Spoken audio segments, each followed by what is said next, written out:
जय हिंद दोस्तों। नेताजी क्लासेस में आज हम लोग मौलाना आज़ाद का नज़रबंद, झारखंड में गांधी और कांग्रेस का आगमन संबंधित प्रश्न उत्तर को देखेंगे। चलिए देखते हैं। यह है पहला प्रश्न। मौलाना अबुल कलाम आज़ाद को नज़रबंद रखने के लिए कलकत्ता से रांची कब लाया गया? तो इसका जो आंसर होने वाला है वो है बी। 1916 ईस्वी में मौलाना अबुल कलाम आज़ाद को नज़रबंद रखने के लिए कोलकाता से रांची लाया गया था। ब्रिटिश सरकार ने होम रूल आंदोलन या होम रूल लीग, जिसके जो आंदोलन जो चलाया जा रहा था, होम रूल आंदोलन, वो एनी बेसेंट और बाल गंगाधर तिलक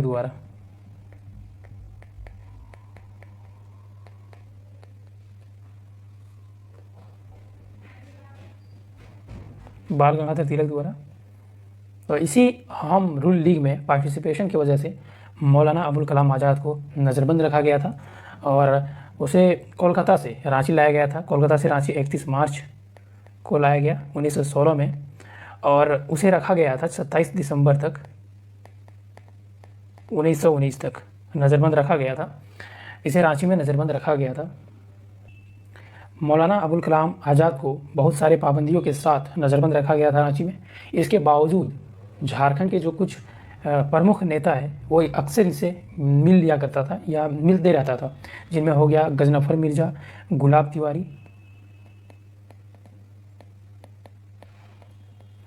तिवारी हो गया, देवकी नंदन, मोहम्मद अली और नागर मल मोदी जैसे जो रांची के प्रमुख नेता है, वो लोग मौलाना अबुल कलाम आज़ाद से मिलते रहते थे इसके पाबंदी के बावजूद भी। देखते हैं अगले प्रश्न को। अगला क्या है? 2 नंबर है, प्रारंभ में मौलाना अबुल कलाम आज़ाद को रांची में कहाँ रखा गया था? तो इसका जो आंसर होगा वो होगा मोरहाबादी में रखा गया पहले मौलाना अबुल कलाम आज़ाद को। मौलाना अबुल कलाम आज़ाद को जब रांची स्टेशन पे पहुंचा तो उसके बाद उसे डाक बंगला ले गया और यहाँ पे 10 दिनों तक रखा। उसके बाद इसे फिर मोरहाबादी ले गया और मोरहाबादी में ही रहने लगे। और मोरहाबादी से जो अपर बाज़ार का जो जामा मस्जिद है वहाँ पे हर जुमे की नमाज़ अदा करने जाया करते थे।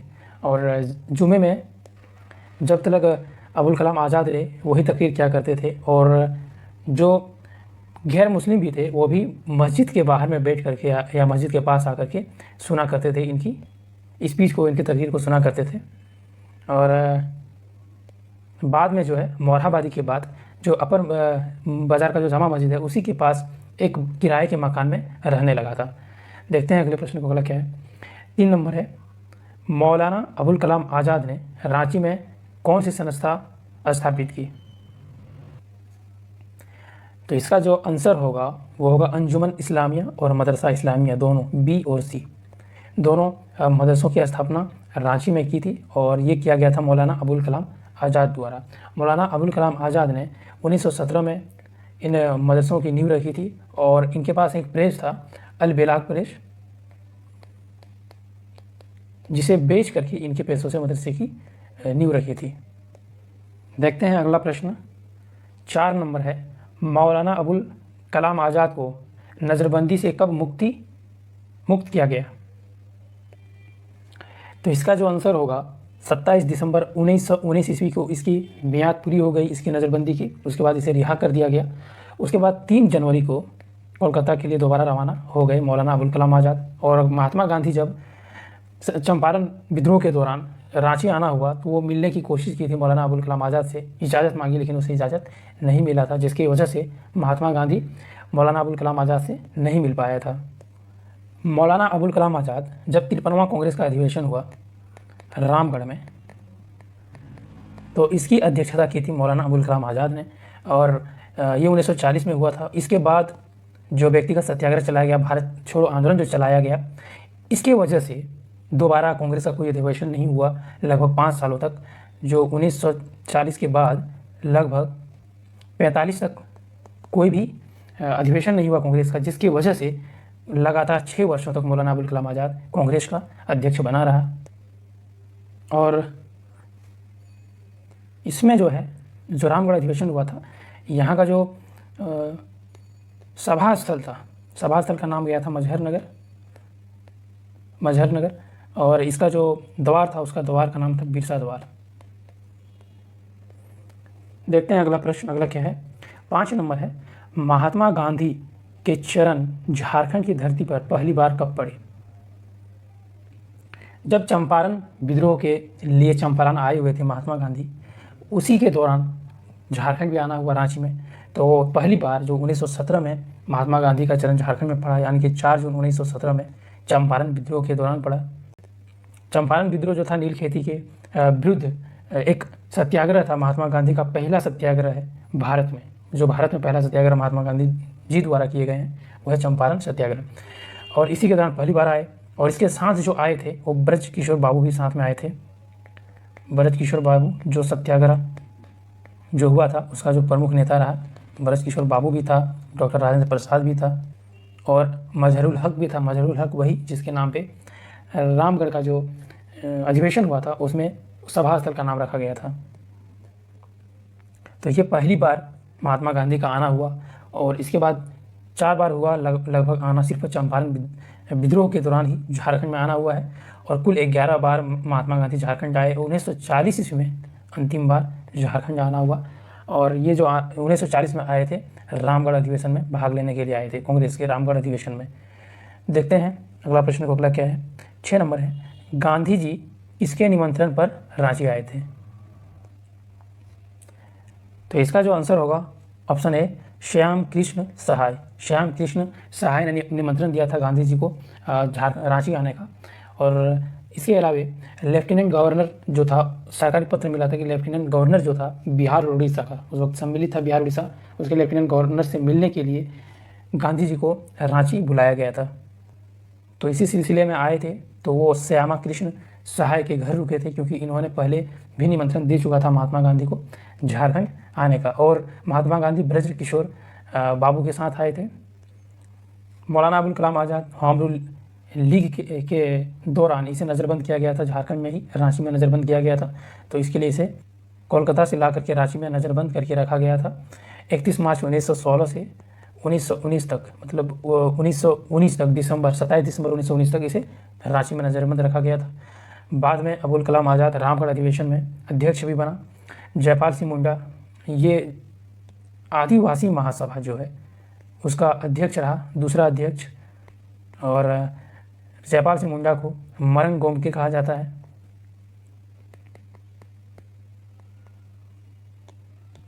इसे मुंडा राजा भी कहा जाता है। और जब जयपाल सिंह मुंडा आदिवासी महासभा का अध्यक्ष बना, उसके बाद पुरजोर तरीके से झारखंड निर्माण का आंदोलन चलाता रहा, कंटिन्यू चलाता रहा। क्योंकि 1935 में उड़ीसा अलग हो चुका था बिहार से, और इसके बाद जयपाल सिंह मुंडा आदिवासी महासभा का अध्यक्ष 1939 को बना था। तो यहाँ पे इसे पूरी तरह से आस जुड़ गया था कि अब हम लोग झारखंड को भी आसानी से अलग कर सकते हैं। यहाँ तक कि झारखंड को अलग राज्य, अलग प्रदेश के दर्जा के लिए जयपाल सिंह मुंडा ने 1940 में क्या किया, जो अंग्रेज़ सरकार है उससे वफादारी की बात की कि हम लोग अंग्रेज़ सरकार का हमेशा वफादार रहेंगे, बस झारखंड को एक अलग प्रांत का दर्जा दे दिया जाए। देखते हैं अगला प्रश्न, अगला क्या है, 7 नंबर, 4 जून 1917 ईस्वी को रांची आगमन के पश्चात गांधी जी किसके यहाँ ठहरे थे? तो इसका जो आंसर हो जाएगा श्याम कृष्ण सहाय, ऑप्शन बी हो जाएगा। श्याम कृष्ण सहाय के निमंत्रण पे रांची आए थे और इन्हीं के घर ठहरे थे महात्मा गांधी जी, और इसी के घर ठहरे थे। जयपाल सिंह मुंडा जो है, इसके बारे में बताया, सिर्फ ये झारखंड राज्य निर्माण आंदोलन में इसकी प्रमुख भूमिका नहीं रही, बल्कि ये एक अच्छे हॉकी के प्लेयर भी थे। और 1928 ईस्वी में जो एम्स्टर्डम में हॉकी की तरफ से इंडिया का जो कप्तानी किया वो जयपाल सिंह मुंडा ने किया था, और एक स्वर्ण पदक जीता था। और जयपाल सिंह मुंडा जो है सबसे प्रमुख रोल निभाया झारखंड राज्य निर्माण में, और जयपाल सिंह मुंडा के बाद शिबू सोरेन ने निभाया था। तो जयपाल सिंह मुंडा ने झारखंड पार्टी का भी गठन किया था। झारखंड पार्टी का गठन जयपाल सिंह मुंडा ने 1950 ईस्वी में किया था। और ये झारखंड पार्टी का गठन आदिवासी महासभा का नाम बदल के जयपाल सिंह मुंडा ने किया था, और इसलिए किया था ताकि गैर आदिवासियों को भी इस संगठन में शामिल किया जाए और पुरजोर तरीके से झारखंड निर्माण का आंदोलन किया जा सके। उसके बाद जयपाल सिंह मुंडा जो है झारखंड पार्टी से क्या किया, 1952 का जो चुनाव था उसमें भाग भी लिया और इसमें कुल 33 सीटें प्राप्त की झारखंड पार्टी ने। और इसमें जो है इसका जो छाप था वो था मुर्गा छाप, ये इसका चुनाव चिन्ह था। जो बिहार जनरल इलेक्शन था 1952 का, उसका चुनाव चिन्ह था झारखंड पार्टी का मुर्गा चिन्ह। देखते हैं अब अगला प्रश्न अगला क्या है। 8 नंबर है, गांधी जी के झारखंड आगमन के समय उनके साथ कौन थे या कौन कौन थे। तो इसका जो आंसर होगा उपयुक्त सभी। जब झारखंड का पहली बार आगमन हुआ गांधी जी का, तो कस्तूरबा गांधी, देवदास और रामदास ये सभी साथ में थे। चंपारण सिलसिले में गांधी जी का जो लंबे समय तक रहना हुआ झारखंड में, इसकी वजह से यहाँ के लोगों के साथ एक लंबे समय का एक संपर्क सूत्र स्थापित हुआ गांधी जी के साथ। इसलिए झारखंड का जो नेता है वो गांधी जी से बहुत ज़्यादा प्रभावित थे और उनके हर एक आंदोलन में भरपूर सहयोग और उसमें साथ देते थे। और जो स्वतंत्रता आंदोलन हुआ है उनके प्रश्न हम लोग आगे चैप्टर में देखेंगे, तो इसमें हम लोग सिर्फ आगमन को देख रहे हैं गांधी जी का, उसमें हम लोग डिटेल से पढ़ लेंगे। देखते हैं अगला प्रश्न अगला क्या है। 9 नंबर है, चंपारण आंदोलन के दौरान 1917 ईस्वी में गांधी जी कितने दिनों तक रहे। तो इसका जो आंसर होगा वो होगा 21 दिनों तक रांची में गांधी जी रहे। और ये एक बार में तो नहीं रहे, अलग अलग कई बार आए, अलग अलग चरणों में आए और कुल 21 दिनों तक रहे झारखंड में। देखते हैं अगले प्रश्न को अगला क्या है। 10 नंबर है, चंपारण आंदोलन की रूपरेखा झारखंड के किस स्थान पर तैयार की गई थी। तो इसका जो आंसर होगा ऑप्शन सी, रांची। जो चंपारण आंदोलन का रूपरेखा तैयार किया गया था वो रांची में तैयार किया गया था। जब तीसरी बार चंपारण सिलसिले में रांची आया था गांधी जी, तो डायरेक्ट पुणे से सीधे रांची आए थे। और इसमें जो चंपारण सिलसिले में है ये जो थे तीसरी बार रांची आए हुए थे गांधी जी। और इसमें जो है वो ब्रज किशोर बाबू को भी बुला लिए और ये लोग क्या किए, यहाँ पे पटना बोल रहे हैं, चंपारण समिति के लिए एक बैठक आयोजित की, जिसमें चंपारण का जो आंदोलन है उससे विचार विमर्श किया गया और उसकी रूपरेखा तैयार की गई। तो ये इसका आंसर हो गया, रांची में किया गया था। तो रांची में तैयार किया गया था। महात्मा गांधी जी जो थे वो जमशेदपुर भी आए थे, पलामू भी आए थे, देवघर भी आए थे, लेकिन अलग अलग समय में आए थे। जमशेदपुर में जब टाटा और मजदूर यूनियन के बीच में जो विवाद चल रहा था उसको सुलझाने के लिए 1921 ईस्वी में गांधी जी को जमशेदपुर बुलाया गया था। मजदूर यूनियन और टाटा ग्रुप्स के बीच में जो उत्पन्न तनाव था उसको कम करने के लिए बुलाया गया था। इसमें जमशेदपुर में पहली बार आए थे। तो जमशेदपुर में पहली बार आए थे 1925 होगा, 25 में आए थे। और इसको बुलाने वाला था CF एंड्रयूज़ ने बुलाए थे इसे, और इनके जो बीच में जो दूरी थी उसको कम करने के लिए। टाटा ग्रुप ने गांधी जी का भव्य स्वागत किया था। और बाद में फिर सुभाष चंद्र बोस भी आए थे जमशेदपुर, ताकि ये जो मजदूर यूनियन और टाटा ग्रुप्स के बीच में जो मतभेद चल रहा है उसको कम किया जा सके। और उसको कम करने में सबसे बड़ा योगदान रहा था सुभाष चंद्र बोस का। पलामू कब आए थे, तो 1927 ईस्वी में गांधी जी मेदिनीनगर आए थे। पलामू के मेदिनीनगर में आए थे। डॉक्टर राजेंद्र प्रसाद भी इसके साथ थे जब मेदिनीनगर आए थे। देवघर में भी 1925 में पहली बार गांधी जी आए हुए थे। देवघर यात्रा के दौरान गांधी जी सेठ गोवर्धन दास के यहाँ पे रुके थे। गोवर्धन दास के यहाँ गांधी जी रुके थे, ठहरे थे। देखते हैं अगला प्रश्न को। 11 नंबर है, 1917 ईस्वी में महात्मा गांधी मोतिहारी से चलकर रांची किससे मिलने आए थे। तो इसका जो आंसर होगा वो होगा लेफ्टिनेंट गवर्नर एडवर्ड गेट से मिलने के लिए रांची आए थे। क्योंकि एडवर्ड गेट जो है गवर्नर जनरल, ये उस वक्त जो सम्मिलित बिहार और उड़ीसा जो स्टेट थे उनके ये लेफ्टिनेंट गवर्नर थे। गांधी जी को एक पत्र मिला था सरकार की तरफ से कि उसे लेफ्टिनेंट गवर्नर एडवर्ड गेट से मिलना है 5 जून को, और उसी से मिलने के लिए गांधी जी रांची आए हुए थे। और साथ में ब्रज किशोर बाबू भी थे। और इस दौरान जो है गांधी जी श्याम कृष्ण सहाय के घर रुके थे और इससे मुलाकात होने के बाद, इन दोनों के बीच में बातचीत होने के बाद गांधी जी दोबारा पटना लौट गए थे वापस। ऑप्शन में है विल्किंसन। विल्किंसन जो है इसको किशुन साहिब बोला जाता है, हो लोगों ने इसे किशुन साहिब की उपाधि दी थी। और विल्किंसन जो है कोल विद्रोह, जो कि प्रथम सुसंगठित विद्रोह था 1831-32 का, ये जनजातीय विद्रोह प्रथम जो पूरी सुसंगठित तरीके से लड़ा गया था, इसका दमनकर्ता जो है वो विल्किंसन ही है। इसके बाद भूमिज विद्रोह हुआ था वो 1800, इसके बाद जो है भूमिज विद्रोह हुआ था वो 1832-33 में, इसका भी दमन विल्किंसन ने ही किया था। और उसके बाद 1837 का एक जो हो विद्रोह था, हो विद्रोह 2 बार हुआ था, एक 1820-21 में जिसमें मेजर रफसेज ने उसका दमन किया था, और जो 1837 में हुआ था इसका दमन करता विल्किंसन को कहा जाता है। विल्किंसन जो है SWFA south western frontier agency का प्रथम गवर्नर बना, यानी कि इसमें एक गवर्नर होता जो एजेंट होता था, एक एजेंट होता था जो गवर्नर जनरल का एजेंट होता था, और इसके एजेंट के जरिए से गवर्नर जनरल शासन करता था इस क्षेत्र में। मेजर नेशन जो है ये 1857 के विद्रोह का दमन करता है, जिनमें इन्होंने लोहरदगा में ठाकुर विश्वनाथ शाही या और घनमत राय जो है इन दोनों को गिरफ्तार किया था। लोहरदगा से वहाँ के जंगलों में छिप कर रहते थे और वहाँ से गुरिल्ला वार करते थे। तो 1857 के विद्रोही ठाकुर विश्वनाथ शाहदेव और पांडे गणपत राय को इन्होंने गिरफ्तार किया था। और पलामू का जो नीलांबर पीताम्बर है, 2 विद्रोही है पलामू में, नीलांबर पीताम्बर ने विद्रोह किया था 1857 का, इनको भी जो गिरफ्तार करने में मेजर नेशन का प्रमुख योगदान रहा था। देखते हैं अगला प्रश्न अगला क्या है। ये 12 नंबर है। नोबेल पुरस्कार से सम्मानित महान कवि रविंद्रनाथ टैगोर के संबंध में निम्न में से कौन सा कथन सत्य है? तो इसमें क्या क्या कथन है? ए में है कि टैगोर का झारखंड क्षेत्र से गहरा संबंध था, बिल्कुल।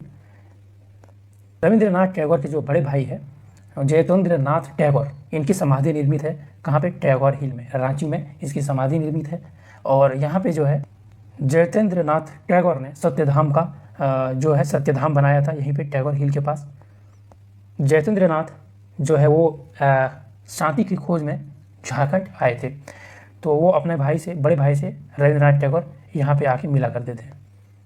तो ऑप्शन ए इसका जो है वो सही है। दूसरा है कि गीतांजलि के कुछ अध्यायों की रचना उन्होंने रांची में की थी, ये भी सही है। और टैगोर की पुस्तक गीतांजलि वीरभूम, मानभूम और झारखंड की प्राकृतिक सांस्कृतिक पृष्ठभूमि का चित्रित करती है, ये भी सही है। तो इसका ऑप्शन डी हो जाएगा उपर्युक्त सभी, इसका सही आंसर हो जाएगा। अगला क्या है? 13 नंबर है। रांची में रॉलेट एक्ट होगा और जालियांवाला बाग हत्याकांड के विरुद्ध हुए आंदोलन का नेतृत्व किसने किया था? तो इसका जो आंसर होगा ऑप्शन सी गुलाब तिवारी। गुलाब तिवारी ने रांची में रॉलेट एक्ट और जालियांवाला बाग हत्याकांड के विरुद्ध जो है आंदोलन किया था, गुलाब तिवारी और इसके साथ मिल करके बालेश्वर सहाय, इन लोगों ने रांची में लीडरशिप किया था। और ऑप्शन ए में जो है बिंदेश्वरी पाठक, ये पलामू कांग्रेस का जो है नेता है, पलामू कांग्रेस का। इन्होंने असहयोग आंदोलन के दौरान पलामू कांग्रेस के तरफ से राष्ट्र विद्यालय जो खोला जा रहा था उसमें प्रधानाध्यापक बनाया गया था बिंदेश्वरी पाठक को। ऑप्शन बी जो है भागवत पांडे, ये भी पलामू जो कांग्रेस है उसी का नेता है। इन दोनों ने मिलकर 1919 में जो है पलामू कांग्रेस का गठन किया था, बिंदेश्वरी पाठक और भागवत पांडे ने मिल करके। देखते हैं अगला प्रश्न को, अगला क्या है? 14 नंबर है कि पलामू जिला कांग्रेस कमेटी की स्थापना कब हुई थी? तो इसका जो आंसर होगा ऑप्शन बी 1919 में बिंदेश्वरी पाठक और भागवत पांडे।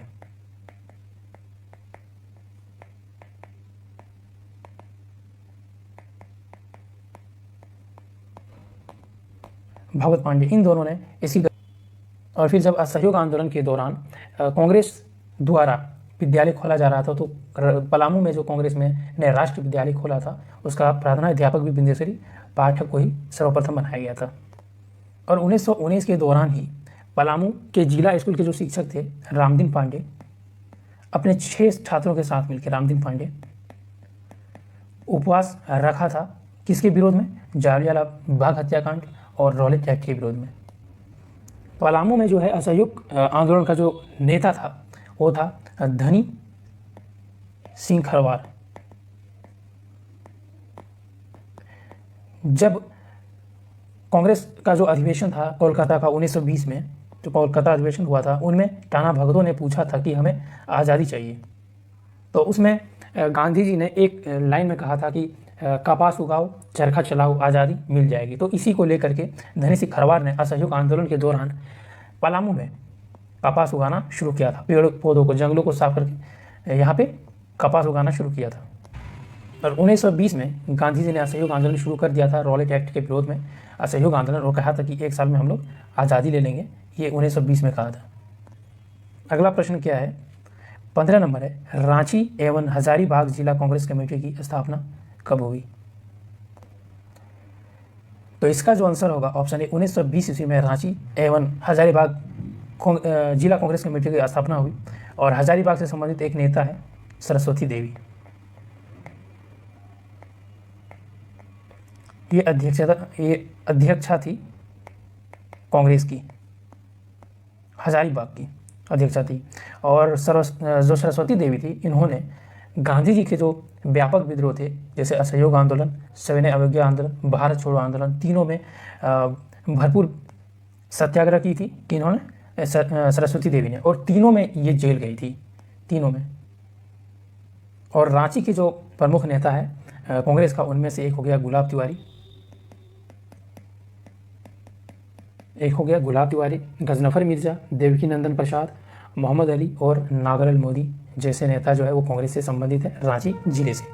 तो आज सिर्फ हम लोग देख रहे थे गांधी जी का झारखंड में आगमन, कांग्रेस का झारखंड में उसका गठन, और नज़रबंद देख रहे थे मौलाना अबुल कलाम आज़ाद का। और उस आगे से हम लोग इसके आगे के चैप्टर जो है असहयोग आंदोलन और सविनय अवज्ञा आंदोलन, भारत छोड़ो आंदोलन, ये सब के लिए अलग चैप्टर में हम लोग अलग वीडियो में देखेंगे। तो आज इतना ही। Thanks and